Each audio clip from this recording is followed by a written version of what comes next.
I, 46 meters, have been with my wife, 45F, for 30 years. We started dating in high school in 1990. We were exclusive almost immediately. Obviously, we were both very young, and this was the first serious relationship for both of us. I went to college after high school, she worked full-time. I was at a local school, so I was home Friday, Saturday, and Sunday almost every week. I graduated in 1999 and I proposed. We always knew we were getting married and agreed it best to wait until I graduated. We moved out of state. We waited a few years to get married, and we are still married now with 3 kids. I have a great job, she doesn't have to work, our kids are awesome, and we have a full, rich life. I had always suspected with circumstantial evidence that she had cheated on me with someone from her work back before I graduated, around 1999. Just FYI, I have never cheated on her. I pretty much just let it go because I am willing to admit that I was never the most emotional person, the most caring person, or the most romantic person. Maybe she just needed some emotional support one day and 2 people just hit it off and it was a one-time mistake.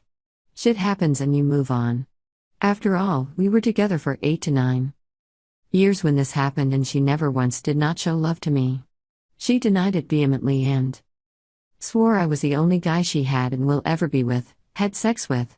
It always stung a little, but I let it go. Fast forward 20 years to 2020, and I found out she was having some inappropriate conversations with a couple guys online on Facebook. They were flirty with sexual undertones, but I didn't really think anything serious. She's just that kind of person. After we talk about it and I ask a bunch of questions, the conversations went in all different directions. When she couldn't answer things, one of the guys is just some random loser that always had a crush on her, but it turns out the other guy is the one who she cheated on me with. My suspicions from 20 years ago were now confirmed, but not only did she have sex with him, they had a several-month-long relationship and they remained friends. So on days I was at school, she would go to his house after her work. She swears it meant nothing to her, and she even went as far as saying he was lame and she didn't like him that way at all. But it happened repeatedly for months.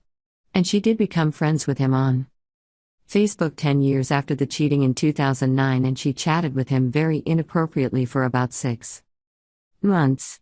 And then the conversation suddenly stopped. Very odd. I don't know what to make of that.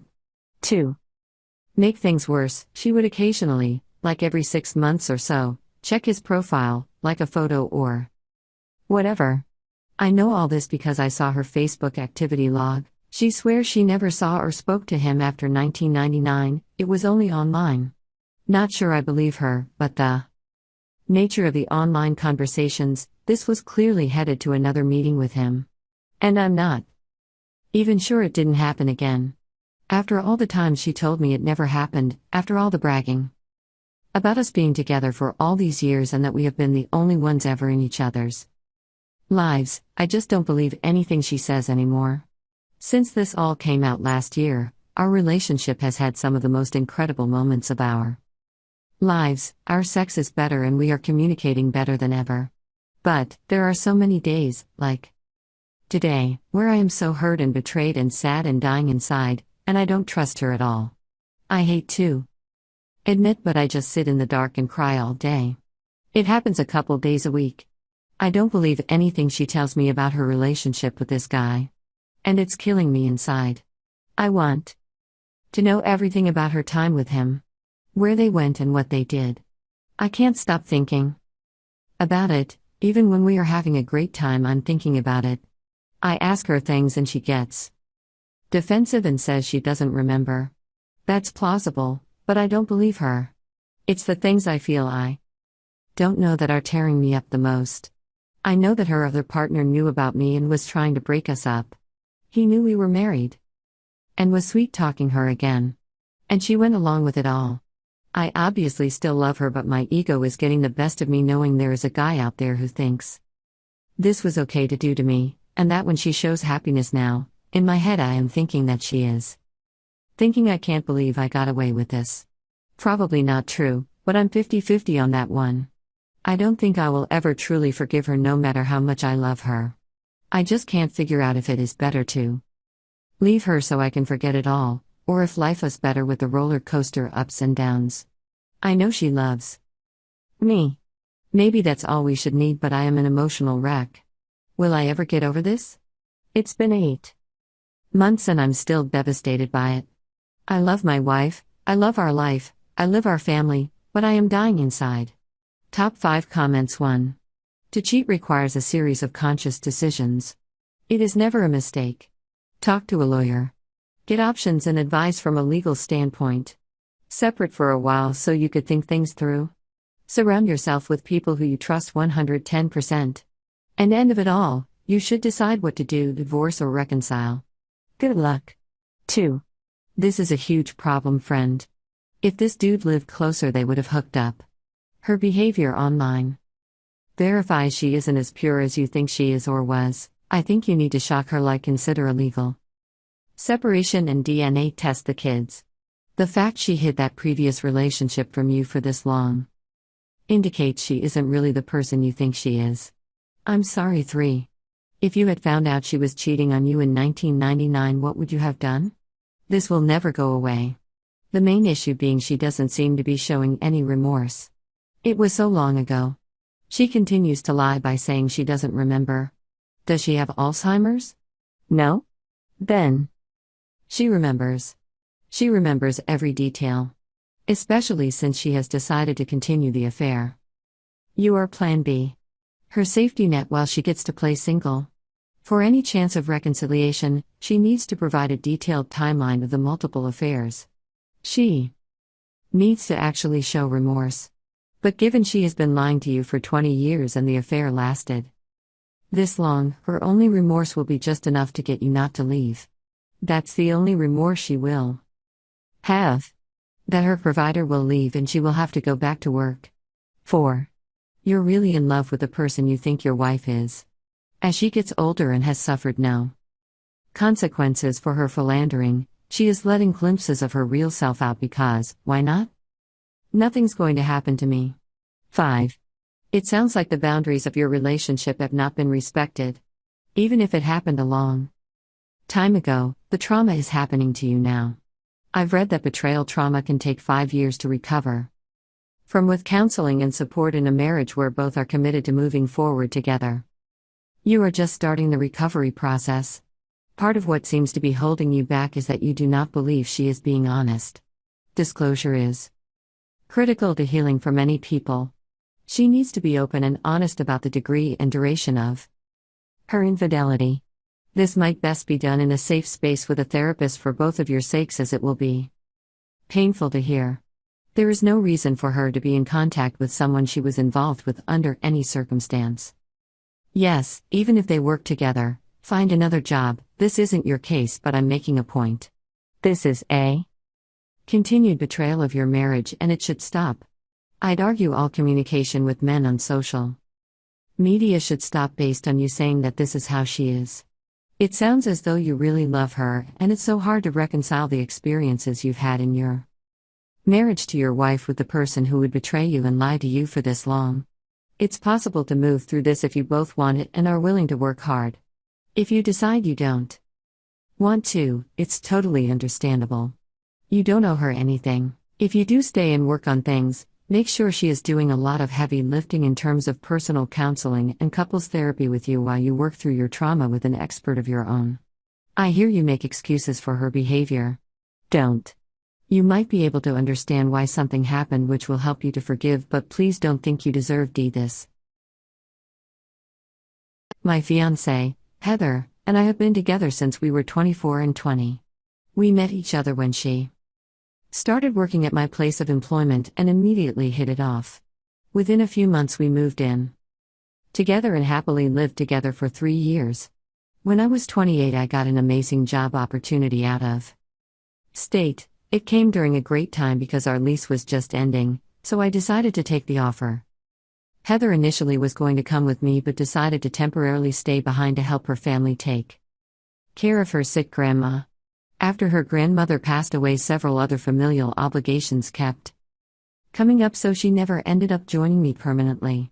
I was gone for nearly 4 years, but we stayed in a long distance, what I thought was a committed relationship the entire time, with her periodically living with me for a few months at a time. Tonight I decided to finish up my Christmas shopping and remembered that Heather had talked about wanting to buy a particular camera lens in an email earlier this year but needed to pay off some bills first. I no longer have access to that email account but thought I would be an amazing fucking boyfriend and find a way to get her the expensive gift that I knew she would love, so I decided to see if she still had the email in her sent folder. We live together again and share everything, so I honestly didn't think it was an invasion of privacy or anything, but I ended up discovering that she was cheating on me for almost the entire duration that I was gone. I'm completely gutted.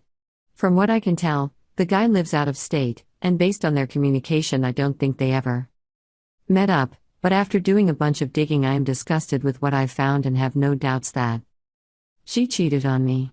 Her email was full of videos of him fucking jerking off, disgusting shit she sent him, explicit conversations, plans for a future together, etc. What makes me the most angry/upset is she even saved screenshots and audio recordings of Skype conversations and whatnot that they had. For what reason, I don't know, but it's clear to me that she loved this guy at one point.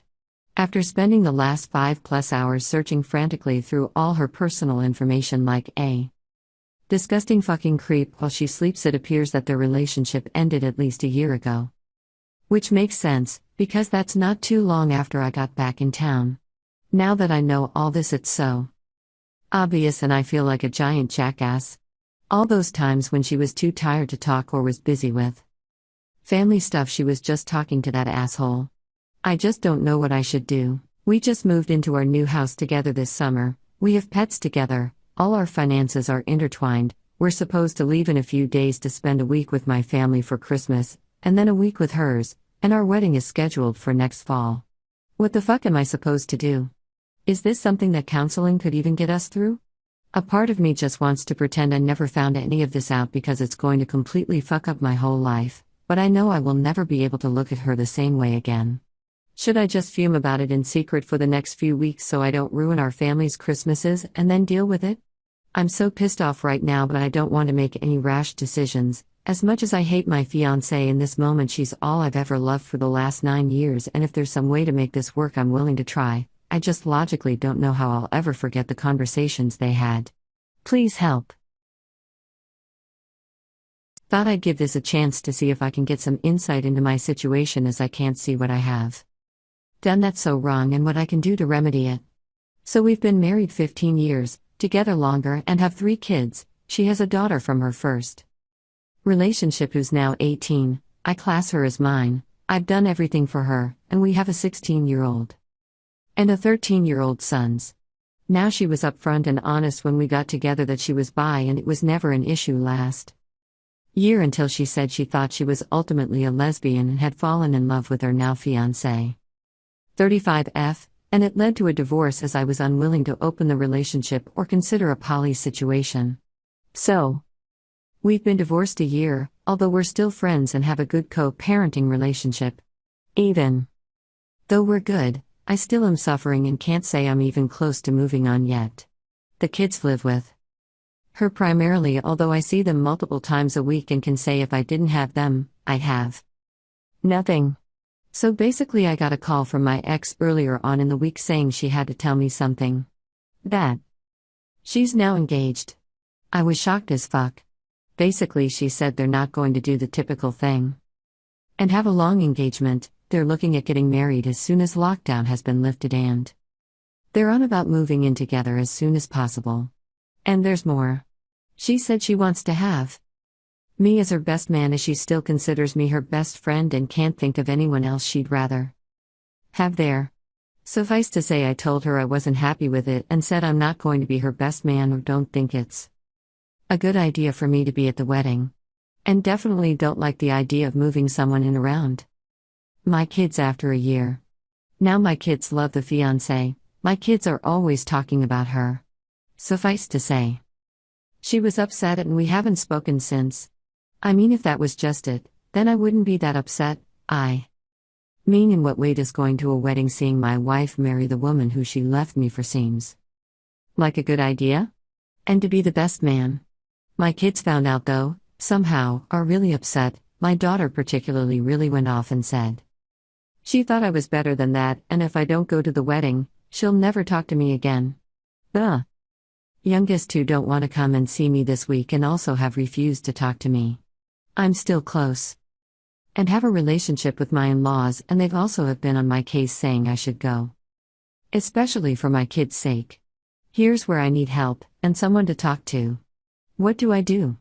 I mean, the last thing I want to do is be false and go to a wedding watching the woman who I thought I'd be with forever marry someone else. Yet I hate the thought that my kids are suffering and the prospect of not having them in my life, even if it's for a short while, is like torture. Help. Update. Basically everything all moved forward today. So I basically thought I'd be best to reach out to my daughter, so I messaged her along the lines of, hey, I know you're not talking to me now, but I think we really need to talk. To my surprise, she agreed and came over very quickly. Basically I said to her that as she's an adult, I won't sugarcoat things now. I'm really not in a good place, and her mom getting married to her girlfriend and asking me to be best man is a bit too much for me when I'm struggling to move on with my life. She said she sort of understands, but it hit her close to home. She then came out to me as a lesbian herself. She said she's known for a while now. She told her mum/my ex a while ago but wasn't sure how to tell me, and because of the way I reacted to the wedding, she was worried I wouldn't be able to accept it. I reassured her that I love her dearly and I'm proud of her for being honest with me, and stressed the way I feel about her mum and her now fiancé is nothing to do with the fact they're lesbians, but because she's my ex-wife and I can't just turn my feelings off like that. I'd feel exactly the same if her mum was marrying a dude. We hugged it out, and she said she'd talk to her brothers and see if she can get them to come around, because they live with mum and see the fiancé often. They see her and love her a lot. So they don't understand. I said to her I can't promise I'd go to the wedding eventually, but if I feel up to it I may try, but it will be hard for me. While she was here, she FaceTimed her mum from her phone and I got a chance to talk to my ex. I basically was honest, said I feel like she blindsided me and sprung it on me without thinking about how I feel. Especially putting me on the spot about making me her best man. I said the invitation to the wedding was one thing, but that was a bit too much for me. She took it all in and apologized, and admitted it's because she's all loved up and her family are giving her all the platitudes about how happy and proud they are, so she got caught up in the moment. She asked me how I feel about it now. I said in all honesty, it's a bit too much to consider at the moment. But I definitely am not going to be her best man regardless. She understands and said she won't expect that of me. But if I didn't want to go to the wedding itself, would I be interested in going to just the reception? I said in all honesty I don't know if I can. And she shouldn't expect me to. She agreed and said she'll leave it to me and will try to understand if I can, but would be made up if I can. The boys were there, so I asked if she could put them on, but they didn't want to talk to me. Honestly, that feels like a punch in the balls, so I left it there before it started me crying and she saw it, and let the daughter leave. So I could be on my own. I've never liked her to see me too emotional, especially cry. So there you have it. We've all made peace as such, but there's a long way to go yet. Edit. A lot of people have said about her cheating. Whilst she did meet her now fiancé before we split, I don't believe there was physical intimacy. Possibly an emotional thing, but I don't believe they got together until we split. Edit 2: A lot of people have picked up on not showing emotion around my kids. I do show emotion around them. I'm loving, funny, affectionate, humble, etc., and I do show sadness at things like funerals, but I generally don't like them to see me cry, especially at things like this.